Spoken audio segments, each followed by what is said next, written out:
मैं हूँ चंचल रावत और आप देख रहे हैं न्यूज 18 का डिजिटल प्लेटफॉर्म। मिडिल ईस्ट में एक बार फिर हलचल तेज हो गई है। पूरी दुनिया की नज़रें 17 फरवरी 2026 पर टिकी हुई हैं।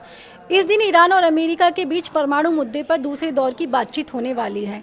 ये बैठक स्विट्जरलैंड के जिनेवा शहर में होगी। दोनों देशों के बीच सीधी बातचीत नहीं होगी, बल्कि ओमान इस वार्ता के बीच का रास्ता निकालने की कोशिश करेगा। सबसे बड़ा सवाल यह है कि अगर इस बार भी समझौता नहीं हुआ तो क्या होगा? क्या तनाव और बढ़ेगा या फिर हालात जंग की तरफ जा सकते हैं? यही चिंता मिडिल ईस्ट ही नहीं बल्कि पूरी दुनिया को सता रही है।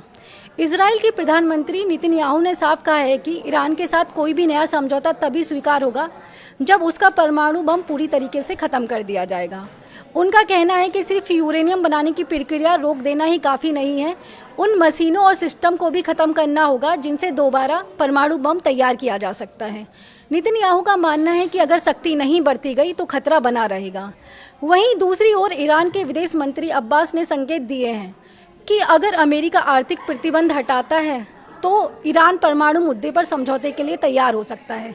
हालांकि ईरान ने साफ कर दिया है कि उसका मिसाइल प्रोग्राम बातचीत का हिस्सा नहीं होगा। अंतर्राष्ट्रीय परमाणु ऊर्जा एजेंसी के प्रमुख राफेल ग्रेसी ने कहा है कि निरीक्षण को लेकर नया समझौता संभव है, लेकिन यह आसान नहीं होगा। उनका कहना है कि 2026 में हुए हमले के बाद ईरान की परमाणु स्थिति बदल चुकी है, इसलिए नई शर्तों पर सहमति बनाना थोड़ा मुश्किल हो सकता है। इसी बीच इजराइल ने गाजा में चल रहे अपने अभियान की भी जानकारी दी है।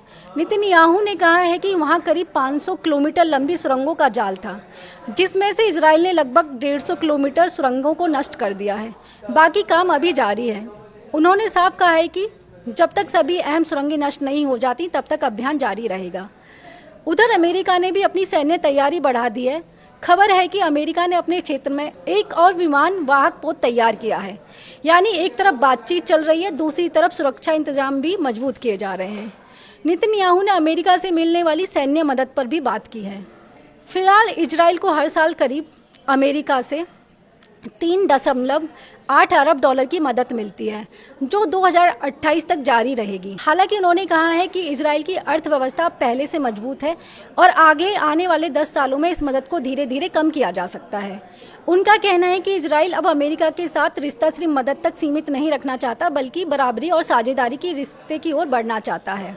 कुल मिलाकर 17 फरवरी की यह बैठक अहम मानी जा रही है। अगर समझौता होता है तो तनाव कम हो सकता है, लेकिन अगर बात नहीं बनी तो मिडिल ईस्ट के हालात और भी ज़्यादा बिगड़ सकते हैं। अब पूरी दुनिया की नज़र अब ईरान और अमेरिका पर टिकी हुई है।